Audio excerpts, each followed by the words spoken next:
Okay, great, everybody. So we're on record now and just want to welcome everybody to the June 2018 Manufacturing VMUG.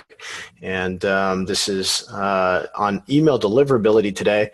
And our guest is Adam Blinzler, and he's the Marketing Automation Manager for Pods. So really appreciate him coming in. Adam is also the new co-leader for the Tampa St. Pete Marketo user group.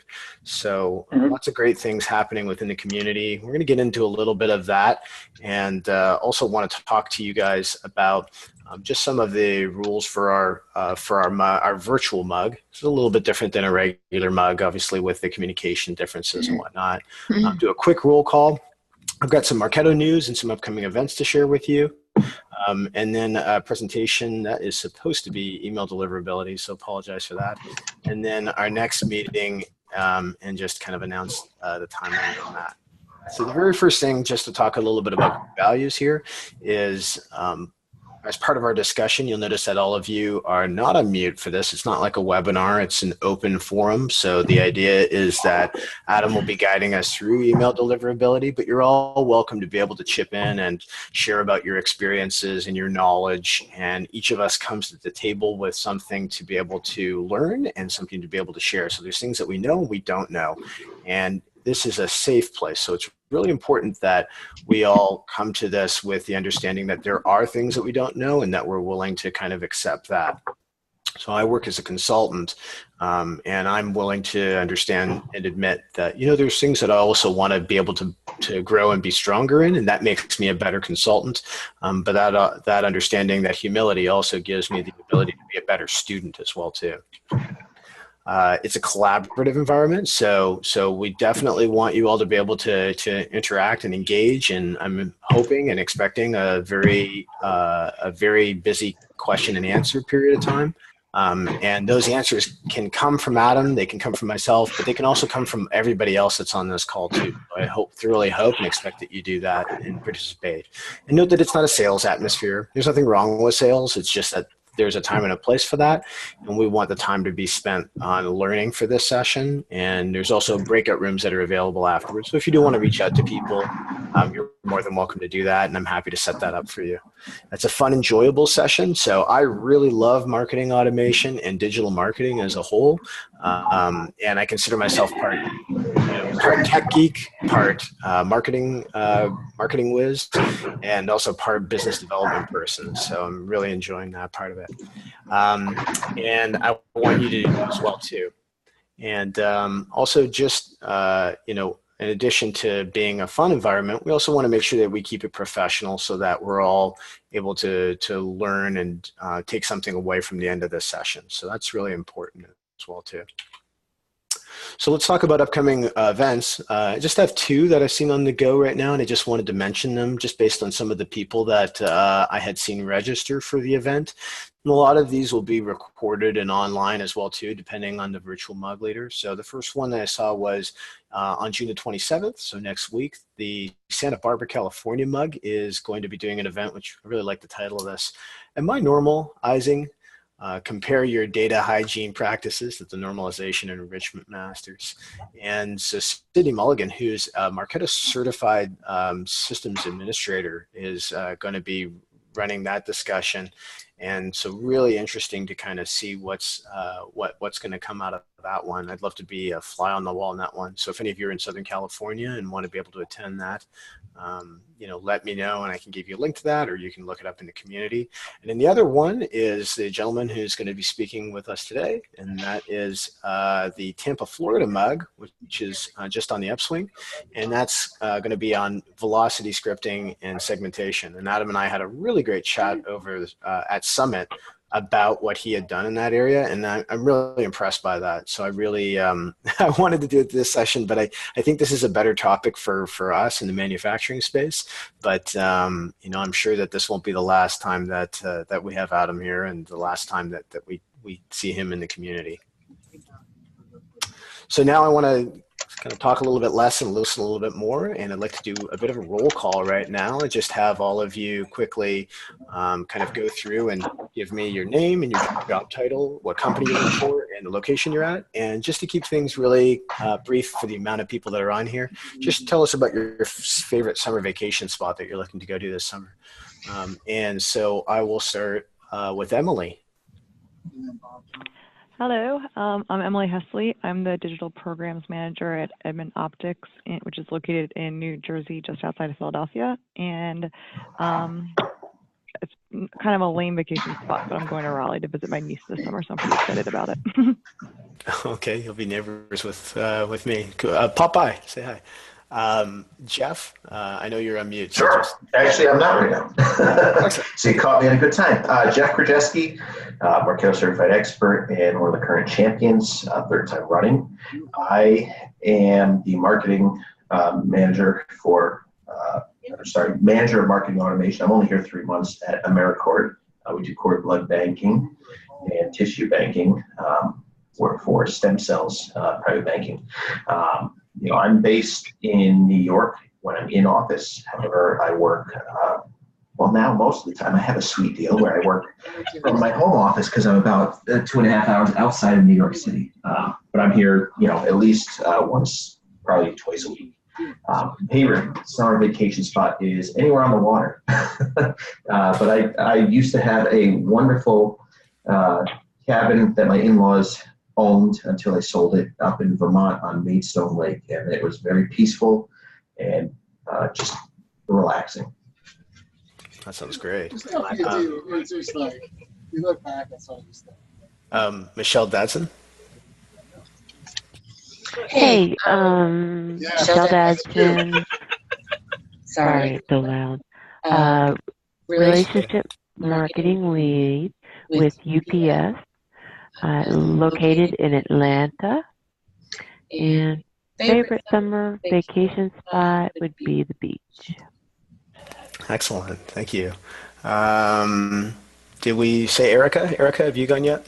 No, I haven't. Hi everyone, I'm Erica Hartshorn. I work for GGB Bearing Technologies. I am actually in our New Jersey location, and I'm a digital marketing specialist here. And then my favorite summer vacation spot, I would have to agree with like everyone else, basically a beach or water, as close to water when it's hot as possible. Okay, that sounds great. Jason. Yeah, hi. So Jason Reichschlager. I am Marketing Automation Manager with Integrative Therapeutics. We sell supplements to healthcare providers. We're out of Green Bay, Wisconsin, and my favorite summer vacation spot is anywhere we can go camping. So lots of spots in Wisconsin here to do that. Nice. Kelly Brenneman.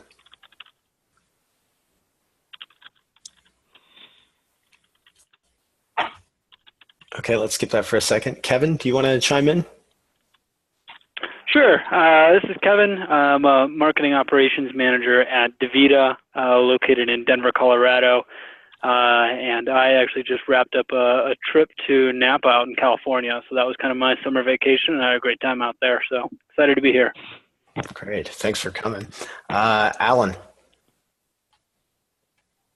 Yeah, thanks, guys. My name is Alan Anderson. I am technical sales with Infuse. We are an interactive video CRM out of Hollywood, California. I would have to say probably favorite summer vacation spot. It gets a little toasty down here, so you'll probably find me up in the mountains trying to escape from the heat, maybe Montana, Alaska, just generally trying to get out of the heat. But yeah. Nice. Okay. Matt.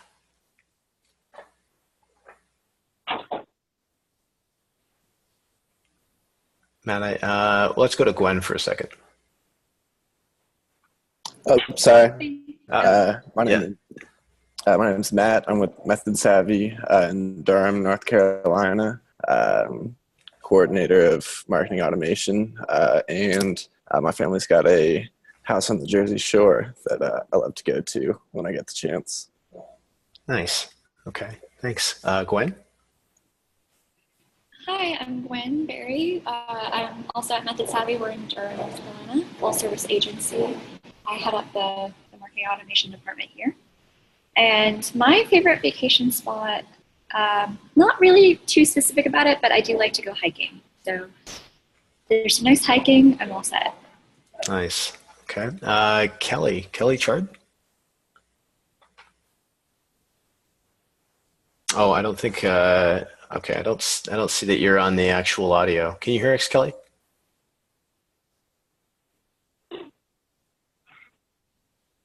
Okay, maybe not. Ryan, can you hear us as well?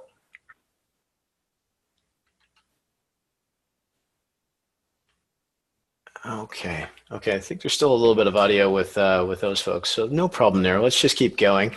Have I missed anybody else? I think Adam. I think it's you and me. So maybe why don't I go, and then that way you go, and then we'll hand it off to you after this. So my name is Michael Tucker.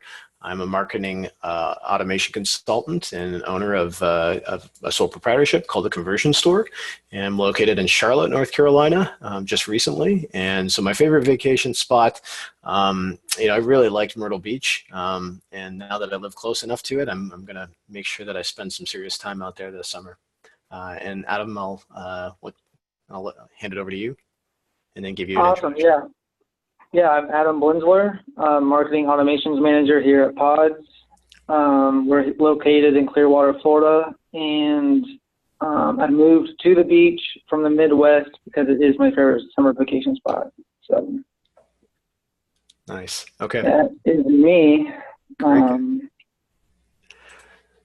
Great, thank you guys. So let me give you a quick introduction to Adam because he's our speaker for today, and his section's on email deliverability. I'll let him go into that. And just a little bit about him before is, Adam has a deep understanding of systems and programming and customer segmentation and a can-do attitude that really brings forth ideas to solve the seemingly impossible. He's worked with newspapers, advertising agencies, non-for-profit organizations, and individuals.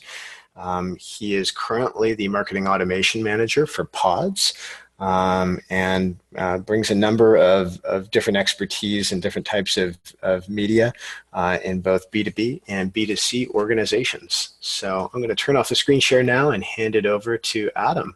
And oh, by the way, this is what a Pods look like. I was just walking down the street. So if anybody is from out of town, or we're expecting some international guests potentially. So if you're listening to this onto the recording or you're watching this, this is what a Pods container looks like. So I'm going to stop the screen share.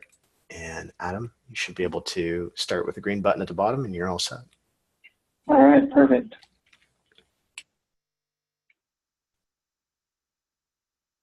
All right.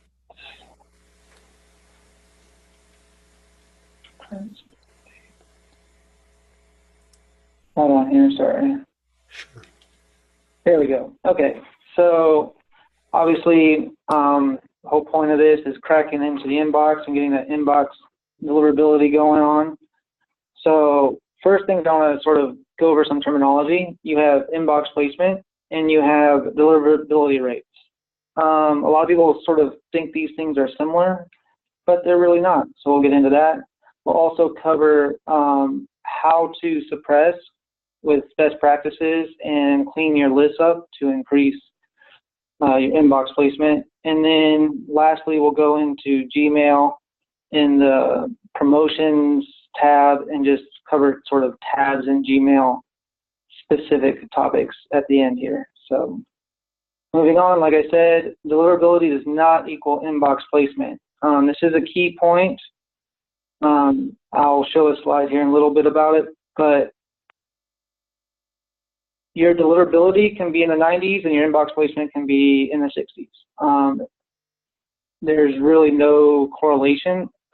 The difference between deliverability basically is, look, you're being blocked before they even get to the inbox, whereas it can also be counting in your spam and other filters, especially like we talked about Gmail with their tabs, whereas inbox placement is specifically, are they getting to the inbox?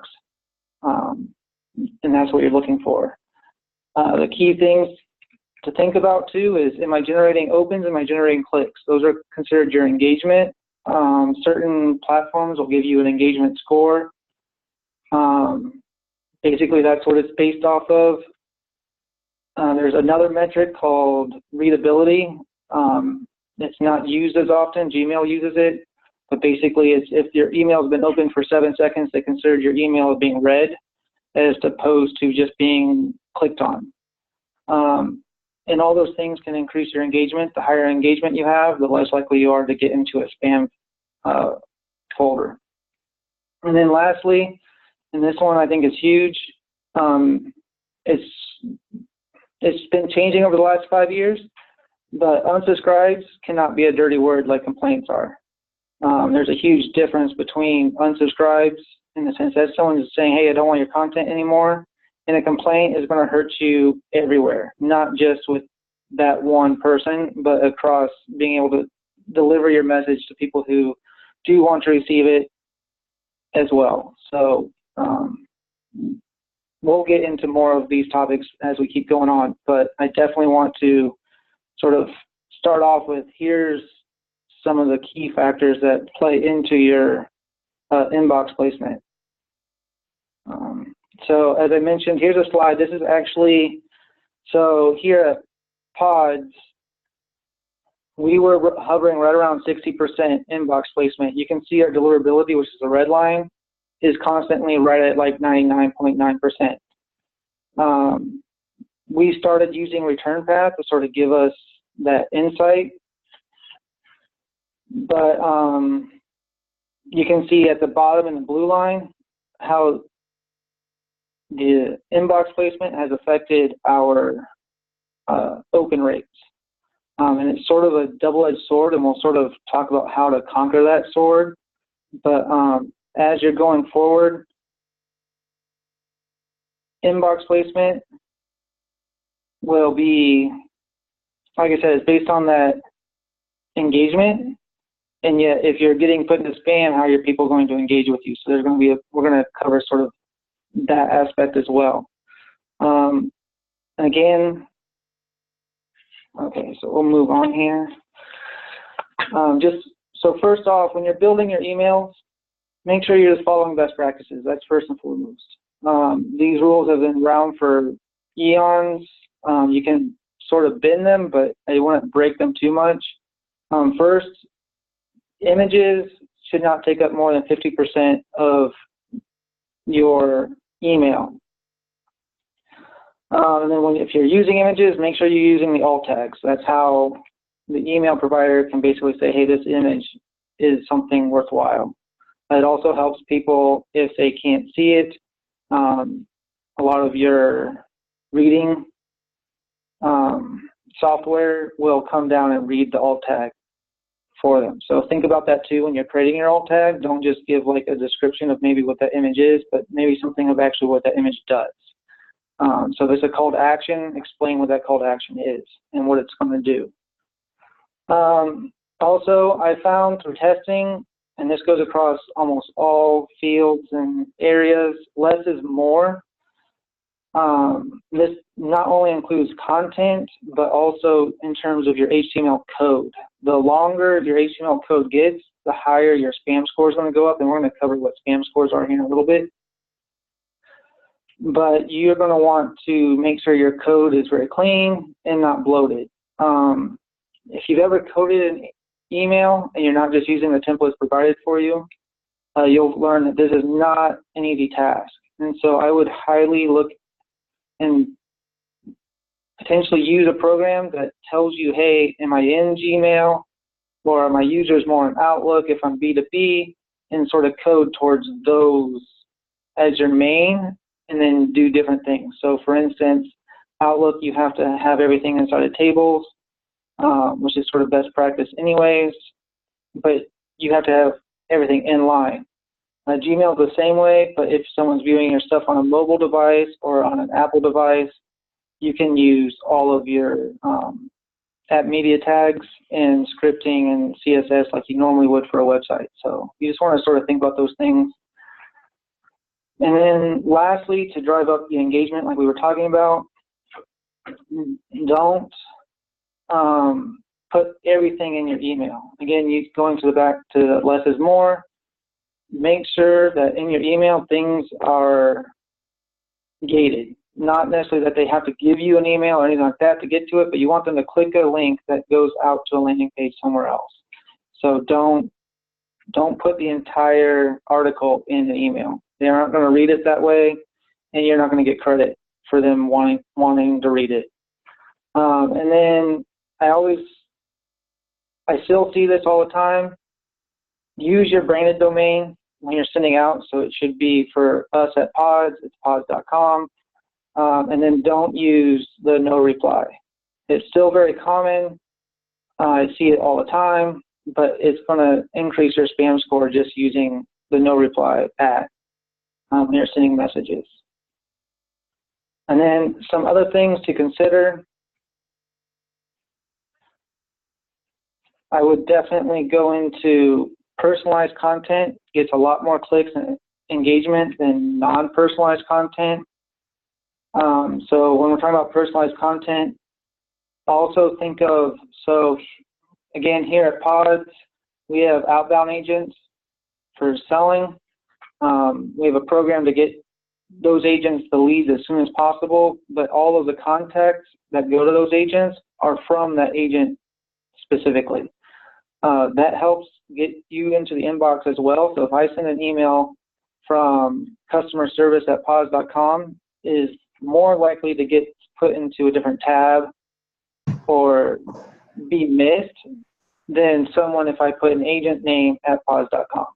So be thinking about those kind of things too. I know that's not going to affect everybody, but if you do have a sales team on staff, try to make it come directly from that salesperson that's associated with that prospective customer. Your welcome leads, you're also going to make sure you're sending out a welcome email. I've seen this a few times, not too much anymore, a lot more common a few years ago, but you sign up for an email and you don't get anything for a week or 2 weeks, and then when you finally get something, you forgot what it was that you even signed up for. So you're going to want to send a welcome email in this period to help you communicate and be, again, personalized to your prospects. Allow them to set their preferences, which kind of content, which kind of cadences they want, and what methods for you to contact them, whether it's over SMS, email, or some other form like phone calls. And then lastly, these are pretty standard nowadays. Subject lines should be describe what's in the email. I've not had any success with emojis. Some people have, you can test that, but definitely stay away from special characters like dollar signs and things like that, because those will hit up your spam score as well. And then if you're not using a list unsubscribe, which all of you should be because it's automatic in Marketo, definitely add it. It's really simple to add. Marketo, like I said, does it automatically. And then just as a note, the list unsubscribe, if your reputation with Gmail is really poor, Gmail will not show your list unsubscribe. So it's a way to gauge in Gmail what your reputation is without having to pay for a service. Because Gmail keeps a lot of that stuff pretty closed doors. There is a way to sort of get into it, and there's some like this one, little hacks to know where your reputation is, but that's a good one to sort of look at. Let's see here. Oh, avoiding a spam trap. So this goes again to just making sure your list is clean. So we have a program that goes through all of our emails, and we scrub out any emails that look odd or aren't typed in correctly. There's services that you can use for email validation that will do a similar process. The other thing is I would definitely recommend don't buy any of your leads unless you're coming from a reputable source, and if you do, don't send them all at once. I'll get into that here in a little bit. Also, I'm a huge fan of double opt-in. I've had a lot of pushback at every single company I've ever worked at on this point, but again, for me, I'm always like, if the person wants the content, use this opportunity to say, hey, thanks for coming, please click this next link to make sure that we know you're a real person, because you don't want to get hit by spam traps. And then obviously hard bounces, you should suppress those. Soft bounce, we use a 3 times cadence. So if you soft bounce for 3 times, we'll suspend you for a couple weeks, and then we'll try again. And then you can also use things like CAPTCHA, or like I said, email validation service. So here is a case study for pods. When sending a bulk email, you want to spread it out over time.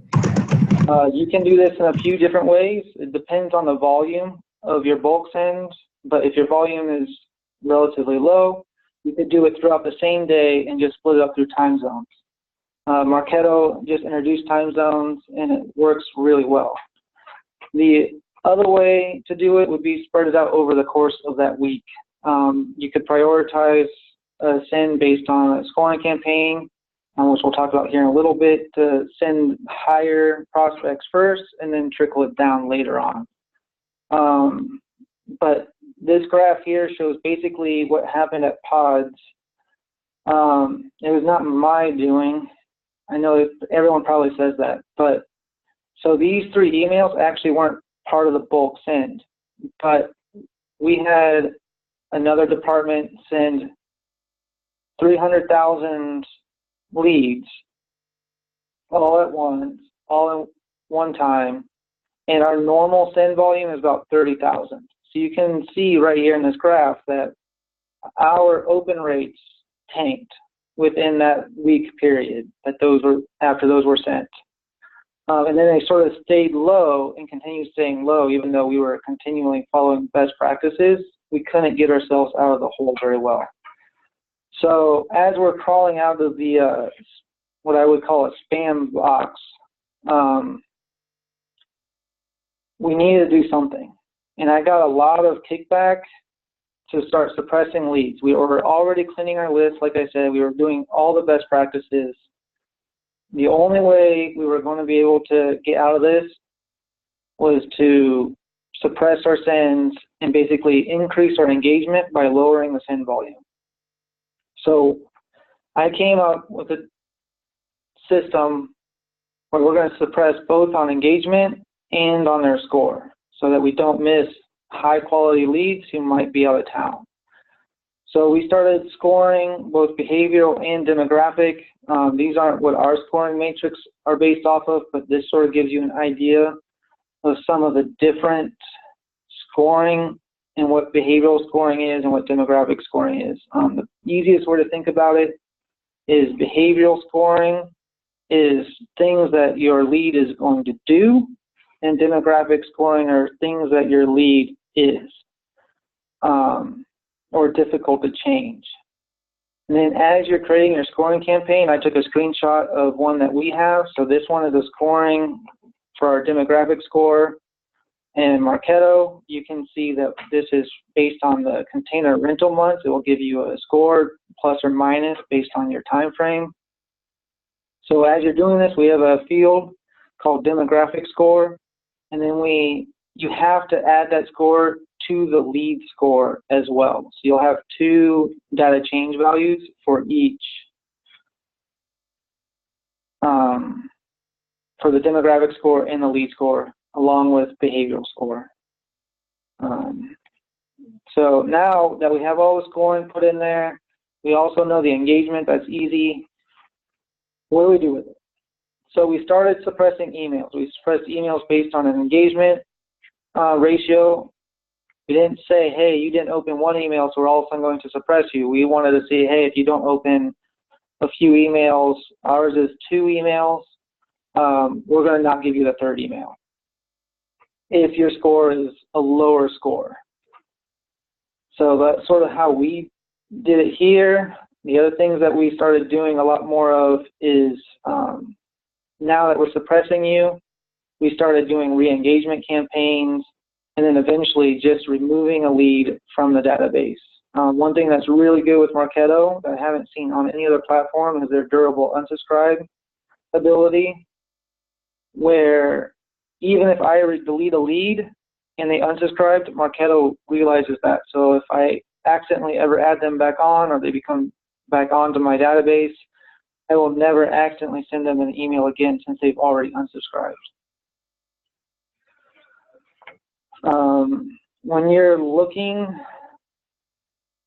at how well your program is doing, you can also look and see, hey, how is my re-engagement campaign going? And if I have a very low bounce rate on my follow-up emails, then my scrubbing of my list and cleaning of my database is doing really well. So that's something else to sort of gauge your metrics on how you're doing without having to pay for a service or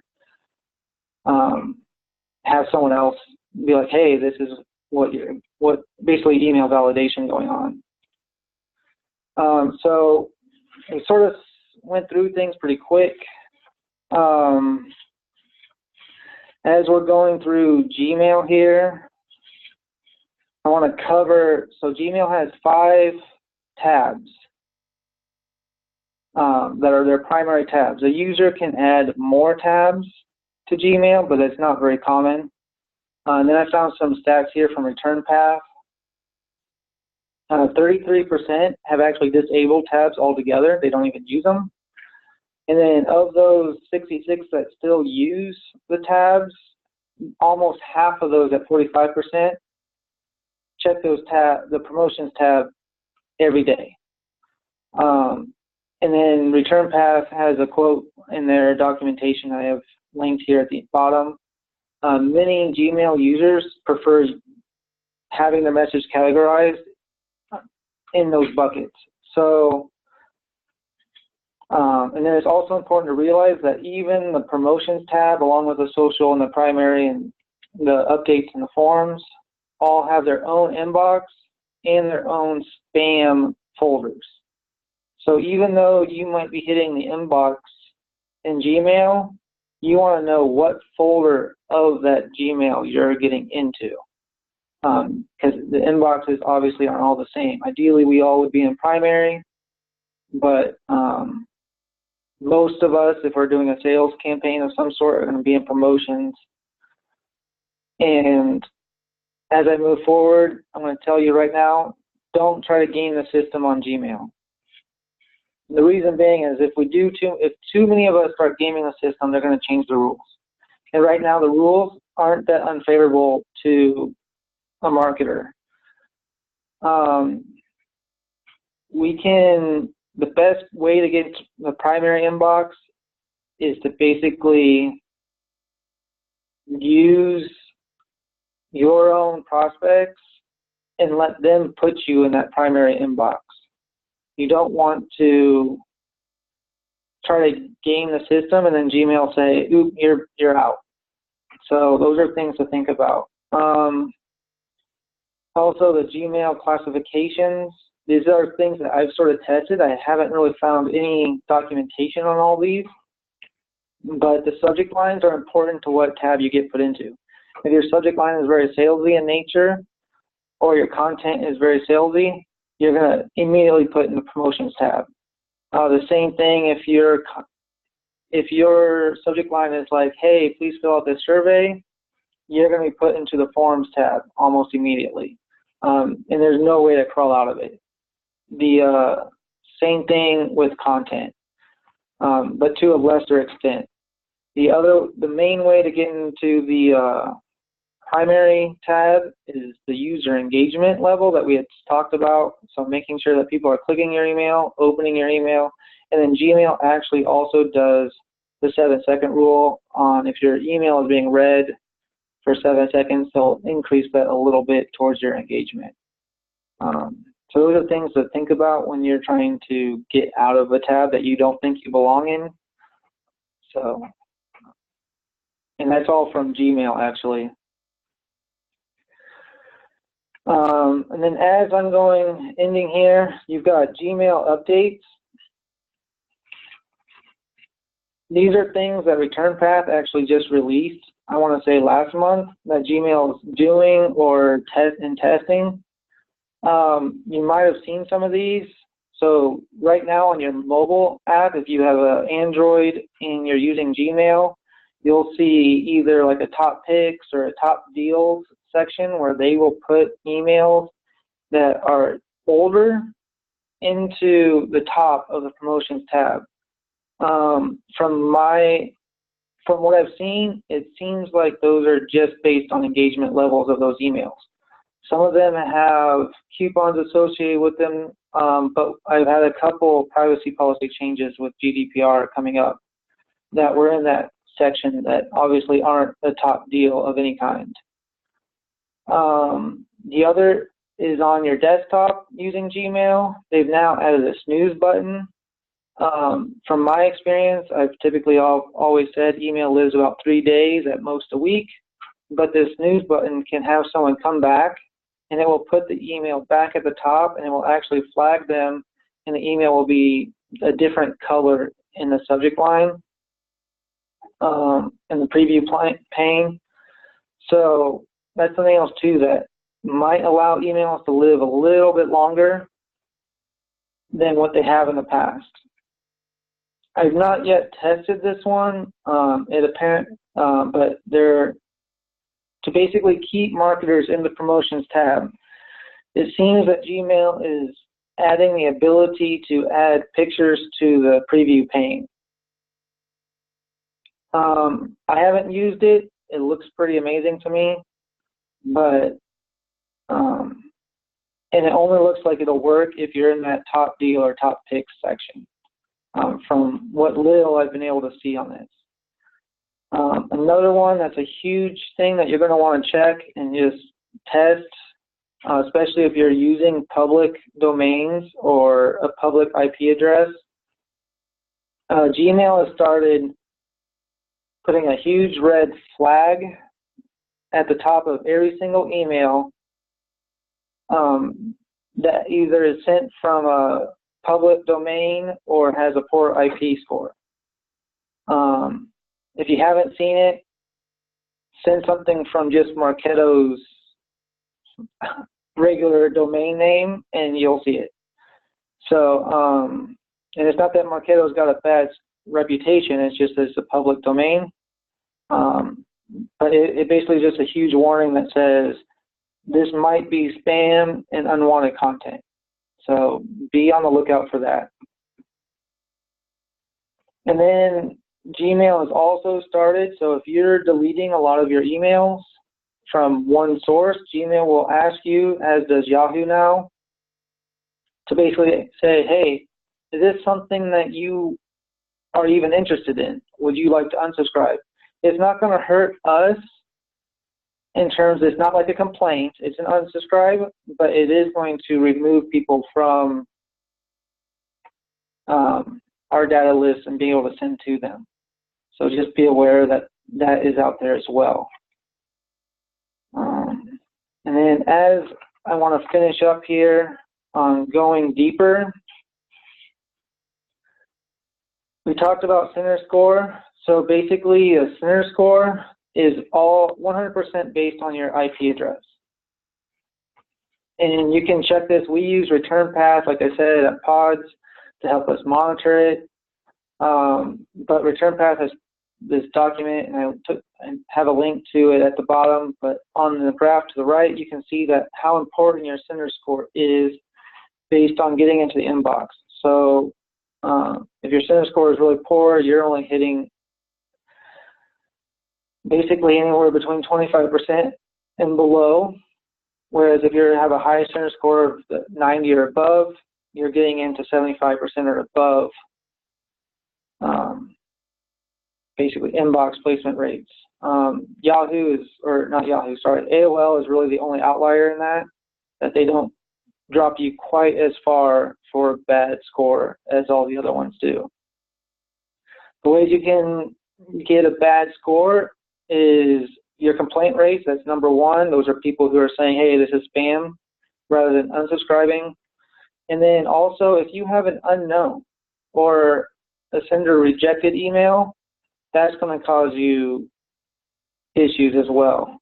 And then I also want to cover, while we're talking about center score, there's two different kinds of really bad emails that you might be getting or might be sending out. One is the both spam traps. One kind is pristine spam trap, and this is basically Gmail or whoever. They are going to use one of their emails. It's never been used before, but if you send to it, you're instantly blacklisted. And that the only way you're going to do that is basically if you bought a list, is you're going to get stuck by the pristine spam trap. The other kind of spam trap is a recycled. So this is someone like, let's say back in college, I had a Yahoo account that I no longer use. Yahoo then suspends that account for anywhere between 6 months and a year. And then they start using it again, but now they're using it basically to detect, hey, who's cleaning their list and what are they doing?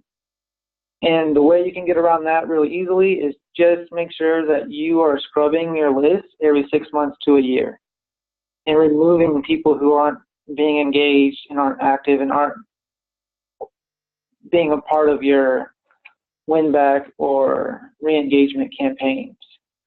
The other way that your center score can be hit really poorly is if you have a huge change in volume of your sends.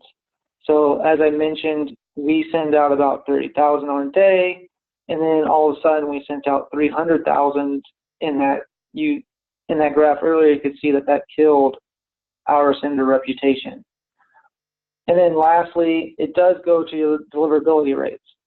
If you're not making it to any inbox at all and you're getting blocked before you even can be really viewed or sent, it's going to hurt your center score. So the difference between the center score and the spam score is the center score is your overall email success.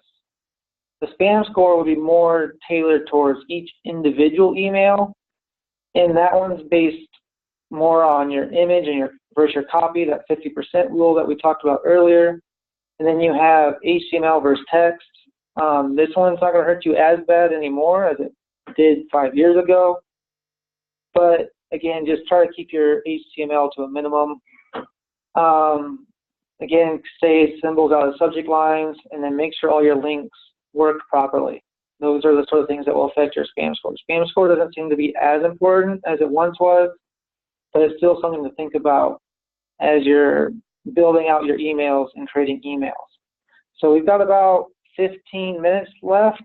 If you guys have any questions for me, shoot away. Well, thank you, Adam. Thank you for doing that. I want to just go through some of the comments that were in the thread here first. And I think Jeff had a really good one here where he was just asking a little bit about DKIM and SPF, and want to make the question period kind of open so that you know, everybody can kind of talk and ask a question, but then also answer questions and insight on it as well too. So Jeff, if you want to talk a little bit about SPF and DKIM. Sure. So SPF and DKIM are two ways that you can validate your domain, and it just helps to provide further authority there. Most of the major email service providers will look for these records. Now, they're set up as part of your DNS records. If you don't have direct access to that, get one of your web people or networking people on the hook and get them to help you. I've walked into many an occasion where it's an inherited Marketo instance, and because of this, SPF and DKIM either weren't thought of at the time or weren't a priority, and I go in, you know, in my basic audit here and look and, oh crap, you know, it's not authenticated. And anyone with admin permissions in Marketo can go into the email communications area and actually view this. And it's a second tab there to see. Now, there is actually a third type of domain authentication here, which is called DMARC, but Marketo does not validate that. It's something else you might want to look into. It's not required across the board, but SPF and DKIM, those may cause you to get trapped by a lot of the providers out there like Spam Assassin, Web Assessor, and some of these others that big corporations will use. And once you're in those systems, you would typically be in them across the board, not just for that one company or that one person you were sending to. You get flagged across anyone who is using that system. Mm-hmm. Yeah. It's really interesting that you said that. I mean, one of the big instances that I work with, we're tying together several hundred different domain names into our Marketo instance. And so I do a lot of work in DNS and testing, and I appreciate you bringing that up. One tool that I have found that I can share with the group is that I use to test the domains.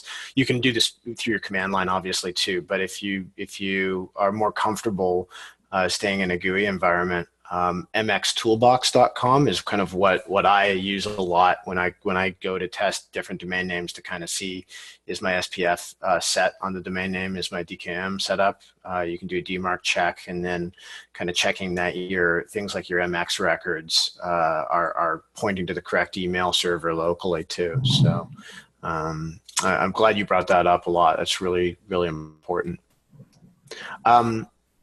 Adam, can I ask you about, on your slide, you had a section about sending on behalf of the salesperson as well too, and having their email address as sender. Do you, have you had a lot of experience in terms of sending through kind of other domain names? So if like a salesperson has the domain name of the umbrella company and they're a manufacturer, and say they're like a salesperson, an outside rep, right? And they have an email address for the manufacturer and then one for themselves as their independent, sales rep domain. Would you recommend that that you send from the manufacturing domain, or maybe anybody can answer this, if you'd send from the manufacturer's domain, or they should add that independent domain to Marketo and kind of validate it that way and send out? I've not had experience with having to use a subdomain in that way, but I would recommend, what I would do is basically, where did the prospect come from and what are they expecting a communication from? So if they're expecting a communication from that subdomain, then I would definitely put in subdomain, like additional domains in Marketo, and then send out from that subdomain. If they're not expecting it from that one and they understand that, hey, this is just a child of this parent company, then I don't think you'd have an issue with sending from the parent company itself. It just depends on where you're at. So like if Alphabet, who owns Google, right, and you have something coming from Nest, and it comes from Alphabet, you might be confused. But if you want to just get something from Nest and you get an email from a Nest agent, then that makes sense. Same thing with like a Google or something like that. So that's sort of how I would handle it, is just come at it from the perspective of the prospect and where they're looking at, who they're expecting to receive an email from. Okay, great, thank you. Does anybody on the call have work in a manufacturing environment where you have different domain names set up for different products that maybe they could share a little bit about how they do that for their in terms of email from Marketo? Or have you ever had a client that you've seen do that? Anybody?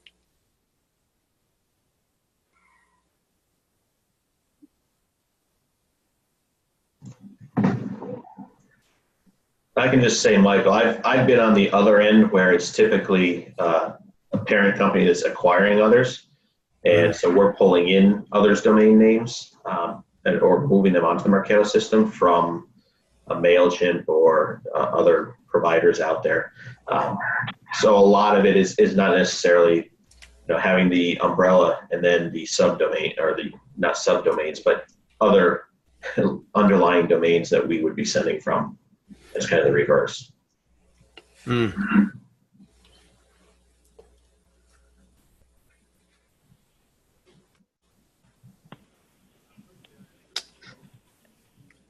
Emily, go ahead. I had a question for Adam. You mentioned the difference between deliverability and the inbox placement, but you didn't really explain how to determine inbox placement. Could you go into a little more detail on that? Yeah, absolutely. So your deliverability, like I mentioned, basically is this email being delivered to the recipient? And that could be spam, inbox, any folder that the recipient has. Inbox placement is obviously more tailored to the inbox. One way you can sort of tell if your emails aren't being put into the inbox and they once were, look at your open rates. If you see a dramatic fall in open rates, then you'll be like, but your deliverability is still high, that's your inbox placement. That's sort of how we caught the issue here at Pods. The biggest then concern that we had was we weren't really able to crawl out of that poor inbox placement until we started doing suppressions. So what I would do is if you start seeing your open rates fall, ask yourself, do we change anything that would cause that? Do we change the time of the send? Do we change subject lines? And if we did, then revert back or test some other ones. But if nothing seems to be working, definitely looked into going further and maybe suppressing some of your unengaged and low scores. But that's sort of how we caught it, was with the open rates.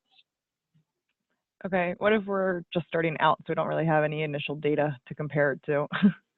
No, that's perfect. So if you're starting out and you don't have anything, there's MailChimp actually is a resource, ReturnPath. I have a link on here to it, but they all have resources to sort of give you a benchmark as to this is the kind of send that you're sending, this is your business that you're in. And I don't have it as a slide, but it's one of the links at the bottom. But and sort of you can gauge yourself based on what other people in your industry are doing and how they're performing, and see sort of where you're at that way. Okay, thanks. One of the things that the suppression tactic kind of reminded me of a little bit was kind of IP warming at the very beginning, and sort of starting out with a small number of sends to be able to build up reputation that way. If you're in a new instance, I wonder if, just to kind of throw this out to the group in terms of where you begin on your IP warming, or Adam, would you say that that's accurate to kind of compare the two of those? Yeah, actually, I didn't think of it like that, but they are very similar. Having done IP warming in the past, basically what we're talking about is don't send your entire list all at once in an IP. Start off with 1,000. Depending on how large your list is, start off with 1,000 a day or a week, and then slowly start adding more on until you have everyone being sent to. This would also be really important because you don't want to just say, hey, here's 1,000. You want to be able to make sure that those first 1,000 are very qualified leads. So you'll want to start sort of a scoring campaign and start thinking, okay, how are my leads and prospects going to be qualified as well as you're doing that. But yeah, Michael, that's an interesting point that I hadn't thought of. But yeah, definitely very similar. One more thing I just wanted to pose to the group, and Adam, if you have experience here, I'm glad to hear. If you find, or how would you go about finding one of those particular honeypots or spam traps in your list if your deliverability suddenly goes down? I've actually asked ReturnPath about that, and they told me that there's no way for them to really know. They keep obviously Gmail, Yahoo, they keep those things pretty close to the chest as to which emails are bad. In my experience, typically though, you have about a 6-month window, as long as you're not buying your list, before they'll turn an email over into one of the recycled spam traps. So think of that when you're doing your email sends, that you basically have that much time, 6 months to a year, to get someone off your list if they're not engaging at all anymore. That's great. And I think one of the other things too is, especially, there are the Gmail providers out there. And Gmail handles a lot of corporate domain addresses now. But keep in mind too that those that are plain Gmail, Outlook, Live, Hotmail, all of those are highly suspect. So if you do see an event that occurs on one of our watches, definitely dive into those, I would say, as kind of, peel back that layer and review.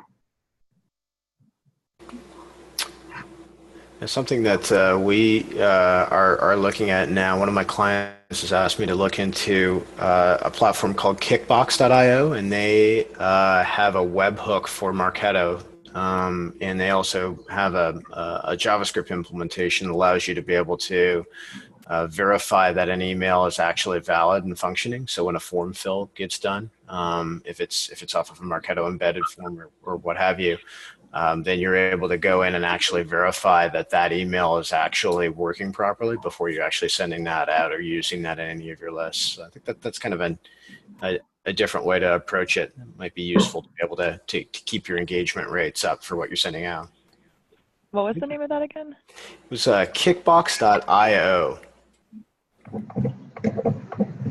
That's interesting. I haven't heard of them. ReturnPath is a similar thing, as does like Experian, where they will cleanse your list of bad emails, and they both do like real-time email validation, so that you basically, a person filling out a form, giving you your email address, if it's a bad email, they'll get a pop-up saying, that email is no good. Yeah.